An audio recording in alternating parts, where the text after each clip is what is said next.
तारीख बदलली गेली. हो.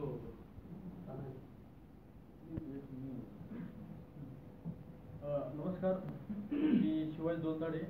मी मुसंडी चित्रपटाचं दिग्दर्शन केलेलं आहे. तर मला खरोखर आनंद होत आहे की आपण सकाळमधून चित्रपटाच्या डेटची अनाउन्समेंट करत आहोत. आपला मुसंडी चित्रपट जो आहे तर काही तांत्रिक अडचणीमुळे आपण तो 9 जूनला संपूर्ण महाराष्ट्रभर आपण रिलीज करत आहोत. आणि हा चित्रपट जो आहे, आता आबांनी सांगितलं आपले लेखक निर्माते जे आहेत महाराष्ट्रातील लाडके आबा आहेत, तर त्यांनी सांगितलं की चित्रपट हा MPSC UPSC वरचा आहे. तर जे मुलं MPSC करतात UPSC करतात किंवा ज्यांना करायचे आहे तर त्यांच्यासाठी हा खूप उपयुक्त सब्जेक्ट असणार आहे. कारण तुम्ही क्लासेस लावाल किंवा लावलेले आहेत तर ज्यांना आणखी हे करायचं MPSC करायचे आहे किंवा क्लासेस लावलेले नसतील त्यांच्यासाठी खूप उपयुक्त असणार आहे. कारण हा चित्रपट पाहिल्यानंतर याच्यातून तुम्हाला कमीत कमी 25 ते 30% नॉलेज ते भेटणार आहे. मग तिथे गेल्यानंतर जे नॉलेज भेटणार आहे ते तुम्हाला ते नॉलेज भेटणार आहे. मी ते 25-30% होते कारण त्याच्यापेक्षा जास्तही भेटेल. आणि सगळ्यात महत्त्वाचा मुद्दा म्हणजे की लाईफमध्ये क्षेत्र कोणते असू दे, मुसंडी कशी मारायची, जिंकायचे कसं, तर मुसंडीमधून तुम्हाला नक्कीच समजेल. आपण पाहतो, माझी एक इच्छा अशी आहे की आपल्या माध्यमातून की आमचा सर्वांचा आवाज जो आहे मीडिया आहे, सकाळ पेपर आहे. तर सकाळला माझी विनंती आहे, आपले रोकडे सर जे आहेत त्यांना माझी विनंती आहे, त्यांचं खूप सहकार्य लागतं आम्हाला प्रत्येक वेळेस. तर मराठी चित्रपट जो आहे तर तो मीडिया थ्रूच लोकांपर्यंत पोहोचवतो. कारण आम्ही प्रत्येकांजवळ जाऊन आम्ही सांगू शकत नाही.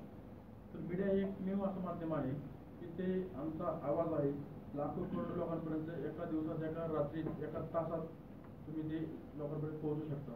तर आमची विनंती अशी असेल की तुम्ही मुसंडीला सपोर्ट करा. तर मुसंडी एक पॅकेज आहे, याच्यामध्ये UPSC MPSCसाठी पण खूप चांगल्या गोष्टी दाखवलेल्या आहेत. त्याचबरोबर याच्यामध्ये खूप धमाल आहे की चित्रपट पाहिल्यानंतर तुम्हाला असं 1%ही कुठे बोर वाटणार नाही. पण जाताना तुम्ही इतका मोठा मेसेज घेऊन जाईल की लाईफमध्ये, म्हणजे फक्त हा विषय असा नसेल की जे MPSC करतात UPSC करतात त्यांच्यासाठी तर आहेच, पण बाकीचे जे कोण लोक असतील, तरुण असतील, वयस्कर असतील, त्यांच्यासाठी लाईफमध्ये जो काही त्यांचं ध्येय असेल, प्रत्येकाचं ध्येय असतं, तिथं आपण मुसंडी कशी मारायची तर मुसंडी पाहिल्यानंतर समजेल. तर माझी एक विनंती अशी असेल की 9 जूनला तुम्ही चित्रपटगृहात जाऊन चित्रपट पहा, मराठी सिनेमाला तुम्ही सपोर्ट करा. कारण तुम्ही जर सर्व चित्रपटगृहात जाऊन चित्रपट पाहिला, गर्दी केली तर मराठी चित्रपटाला स्क्रीन भेटतील, थिएटर भेटतील. तर तुम्ही जर थिएटरपर्यंत पोहोचलाच नाही तर मराठी चित्रपटाला थिएटर भेटणार नाही, स्क्रीन पण जास्त भेटणार नाही. तर माझी एक विनंती अशी असेल की तुम्ही चित्रपटगृहात जाऊन चित्रपट पहा. आपण बाहेरचे चित्रपट तर पाहतोच, तसं मराठी सिनेमावरती पण तुम्ही प्रेम करा. तो आपल्या हक्काचा सिनेमा आहे. तुम्ही जर थिएटरपर्यंत गेलात तर मराठी सिनेमा जगेल, नाहीतर शेवटी आहेच की सिनेमाला थिएटर भेटत नाही, स्क्रीन भेटत नाही. ही वेळ येऊन देऊ नका. आणि सकाळी आमच्या असंच पाठीशी कायमस्वरूपी राहावं अशी माझी एक विनंती आहे. थँक्यू.